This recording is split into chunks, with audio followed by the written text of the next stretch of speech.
E agora a gente vai falar um pouquinho sobre reutilização de classe, né? Como é que funciona esse conceito de reutilização de classe, uma vez que na programação orientada a objetos é muito comum você fazer o reuso de classes, né? Uma classe que você escreve, você pode reutilizar ela de diversas maneiras em outras classes e etc.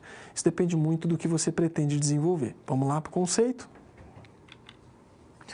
Bom, antes da gente falar de reutilização de classe, eu vou mostrar para você uma estrutura de código. Você está vendo aí na tela. E aqui, ó, eu tenho 3 classes. Data, Parse e Point. Tá? Eu estou mostrando para você 3 exemplos aí, para você ter uma noção de como isso funciona. Tá? Então, eu tenho o projeto. Nessa minha estrutura, é o nome do meu projeto, tem o pacote de códigos e fontes. Dentro do pacote de códigos e fontes está aqui, ó. Eu tenho, por exemplo, a estrutura de organização desses pacotes com as minhas classes, tá? Data, Java, ou Parse e Point, tá? Além disso, eu tenho aqui a estrutura de pacotes que também deve ser utilizada para organizar recursos empregados na aplicação, ó. Tá aqui, ó. Áudio, imagem, ícones, perfeito? Eu tenho as minhas bibliotecas, que é o local onde ficam organizadas as bibliotecas utilizadas.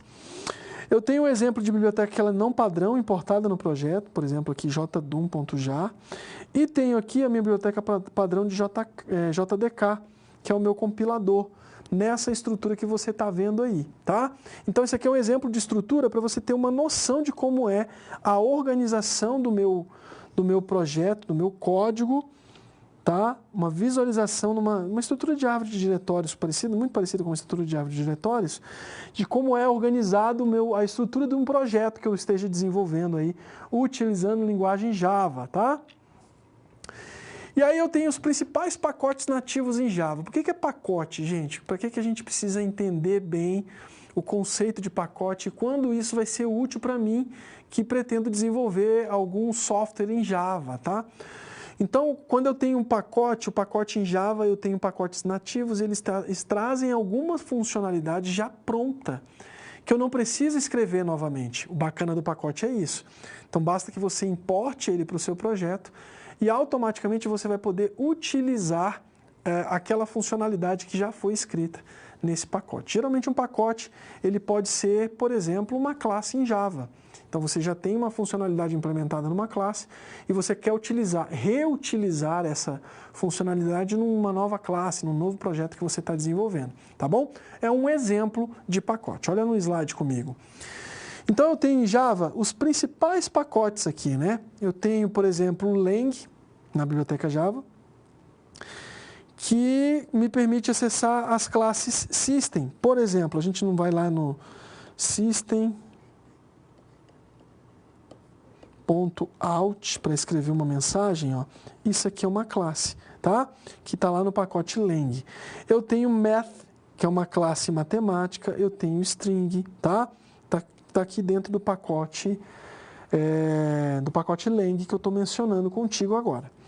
Eu tenho no pacote I/O File, Header, Writer, tá?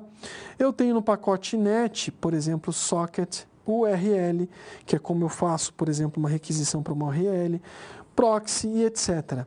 Eu tenho num pacote útil, eu tenho, por exemplo, a ArrayList, que é um recurso muito legal que você pode utilizar para criar listas de array, né? O Linked List e o Random, ou randômico aí, né?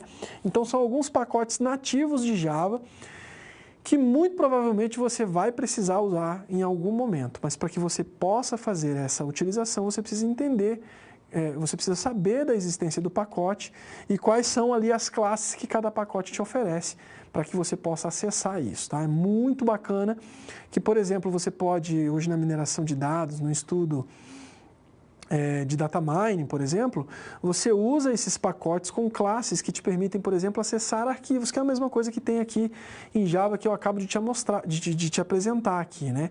Eu quero acessar o conteúdo de um arquivo, eu tenho um pacote em Java nativo e dentro desse pacote tem uma classe que me permite fazer esse acesso, um acesso para dentro de um arquivo para olhar o conteúdo desse arquivo, tá?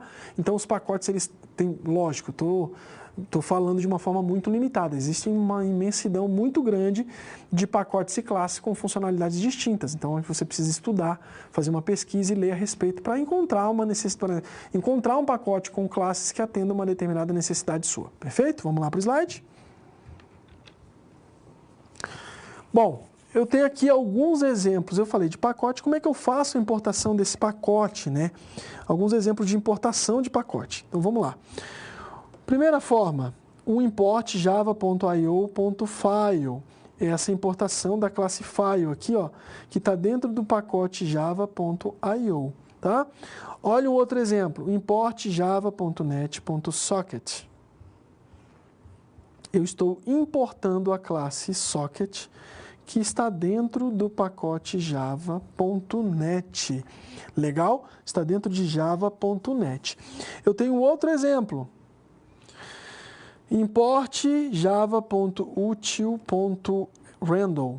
Eu estou importando a classe random, que está dentro do pacote java.util, tá? E assim por diante. Agora, eu tenho outro exemplo aqui no final, ó. Quando eu quero importar todas as classes do pacote, porque, por exemplo, ó, o java.io aqui em cima, eu importei especificamente a classe file. Agora, se eu quero todas as classes que tem dentro desse pacote do java.io, como é que eu faço? Import java.io.asterisco. Esse asterisco aqui me garante que eu vou ter acesso a todas as classes do pacote Java. Léo, quando eu uso asterisco, quando eu chamo a classe especificamente? Isso é muito relativo. Às vezes você precisa de um pacote somente de uma classe. Tá? Então, por uma questão até de organização, quem sabe até de segurança, por que não chamar só aquela classe? Se você conhece ela, sabe que é a funcionalidade dela que vai atender a tua necessidade, chama só ela. Agora, se você precisa mexer com mais classes, então você pode usar o asterisco ali e já importar todas as classes para a tua aplicação. Perfeito? Vamos lá? Olha ali um exemplo de código para importação de classe naquele código que a gente digitou, que você tem aí disponível, que você pode digitar de comparação de um número digitado pelo usuário, se ele é par ou ímpar. Olha como é que foi feito aqui, ó.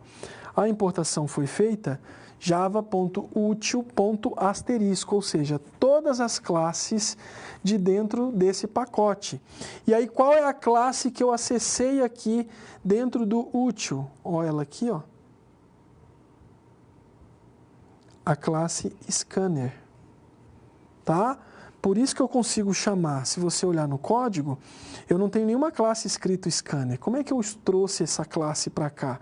Porque essa classe scanner está dentro aqui de java.util, tá?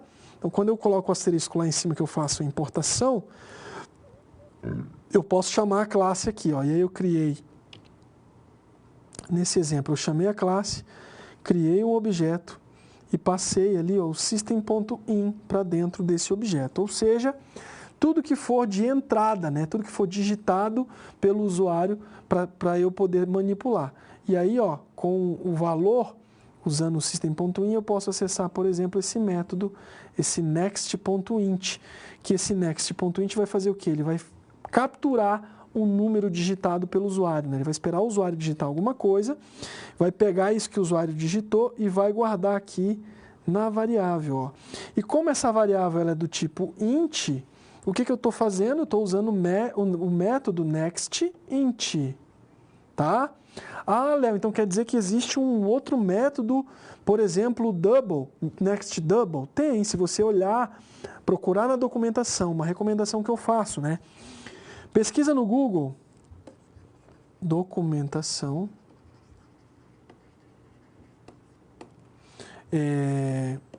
java.util. Você vai achar lá todos os métodos desse pacote, tá? Você vai achar todos os métodos, todas as classes desse pacote. E dentro de cada classe, todos os métodos que você pode acessar. Perfeito? Então, vale muito a pena você dar uma lida para você entender, conhecer esses métodos e essas classes, porque é conhecendo os métodos e as classes do pacote em questão que você vai poder implementar uma aplicação para resolver um determinado tipo de problema. Como no caso do código que eu trouxe de exemplo, qual que é o problema que eu quero resolver? Eu quero identificar se um número digitado pelo usuário ele é par ou ele é ímpar. Como é que eu faço isso? Acessando o pacote java.util e buscando de dentro do pacote java.util a classe scanner, que me dá acesso a vários métodos, entre eles um método que me permite capturar um número digitado pelo usuário, e desde que esse número, por exemplo, seja um número do tipo inteiro, e guardar numa variável do tipo inteiro, num atributo do tipo inteiro, para eu depois fazer o uso desse atributo e fazer o uso da estrutura de decisão para definir se o valor digitado pelo usuário é par ou não, tá? Então, basicamente isso. Percebe que eu não precisei escrever nenhum código, por exemplo, para capturar o número digitado pelo usuário. Já está pronto, está dentro de um pacote, eu posso fazer o uso disso gratuitamente. Perfeito? Isso que facilita a vida do programador, que faz com que o programador ganhe tempo e consiga avançar mais rapidamente, aumentar a produtividade na programação, entre outras coisas, claro, né? Na programação orientada a objetos. Vamos lá para o slide? Bom, eu tenho aqui agora para falar com você um pouquinho sobre modificadores de acesso. O que são esses modificadores de acesso? Aqui é bem legal, porque os modificadores de acesso eles vão permitir a você modificar a forma como, por exemplo, um determinado método vai ser acessado de uma classe, ou se ele não vai ser acessado, tá? Imagina que eu acabei de construir um método que, no contexto de um programa, de um software que eu estou desenvolvendo, imagina lá, eu tenho 10 classes. No contexto dessas 10 classes, numa única classe eu tenho um método que é interessante a essa única classe. Para que eu vou tornar esse método público para que ele possa ser acessado das outras classes? Não faz sentido, tá? Então eu uso, para que ele fique dentro dessa única classe, eu uso um modificador de acesso, que me permite fazer com que esse método não seja acessado de outro local, que não seja dentro daquela classe. E o que são esses modificadores? Olha comigo. Bom, por meio deles eu posso restringir, basicamente, ou permitir, né, que um atributo, método, construtor ou até mesmo a própria classe seja acessado ou não, tá? Esse modificador vai me permitir restringir ou liberar esse acesso, tá? Restringir ou liberar esse acesso. E quais são os modificadores que eu tenho? Eu tenho público, eu tenho protegido, eu tenho default e eu tenho privado. Quando eu quero usar público, eu chamo um public, aplicável à própria classe e a qualquer outra, tá? O protect, ele é aplicável à própria classe, outras classes, dentro do próprio pacote e dentro de subclasses em outros pacotes. E o private, ou privado, ele é aplicável à própria classe somente, tá? É onde eu posso fazer o uso desses modificadores. Quando eu olho para o contexto do meu software, quando eu estou desenvolvendo o software, onde que eu posso utilizar os modificadores? Então, esse quadro traz para você o local exato onde esses modificadores podem ser utilizados. Vamos lá para o slide? E aí a gente fala novamente daquele pilar da programação orientada a objetos, o encapsulamento. Por exemplo, vamos assumir aí como regra, né, que um objeto nunca deve manipular diretamente os atributos de um outro objeto, tá? Ou seja, vamos pensar aqui, um objeto A, ele não pode manipular os atributos do objeto B. Por exemplo, um atributo cor, tá? Em muitos casos, a manipulação direta pode ocasionar em erros e gerar muita inconsistência ou inconsistências no programa que você está desenvolvendo. Perfeito? Dessa forma, a gente deve bloquear os atributos utilizando os modificadores de acesso, o modificador de acesso private, default ou ainda protect, tá? Porém, após o bloqueio dos atributos, como é que a gente acessa eles e modifica eles? Essa é a pergunta, né? Após eu modificar a forma de acesso, como é que eu posso acessar ele? Então, uma pergunta que a gente vai tentar responder na sequência. Vamos lá? Então, olha um exemplo aqui, ó. Para eu acessar um atributo que ele está protegido, eu tenho os métodos get e set, ou getters e setters, tá? São conhecidos como gets e sets. Os métodos gets, eles servem, olha lá, para pegar. Por isso get, tá? Get no inglês é pegar alguma informação. Já os métodos sets servem para definir alguma informação. Então vamos analisar essa classe aqui rapidinho. Uma classe pessoa, olha aqui, eu tenho um atributo private dentro dela, chamado private idade, tá? E aí eu tenho um método get public int get. Aí eu pego aqui, ó, return idade, tá? Então eu tenho acesso ao conteúdo da idade, mas eu não posso modificar ela. E aí, ó, um set aqui, ó.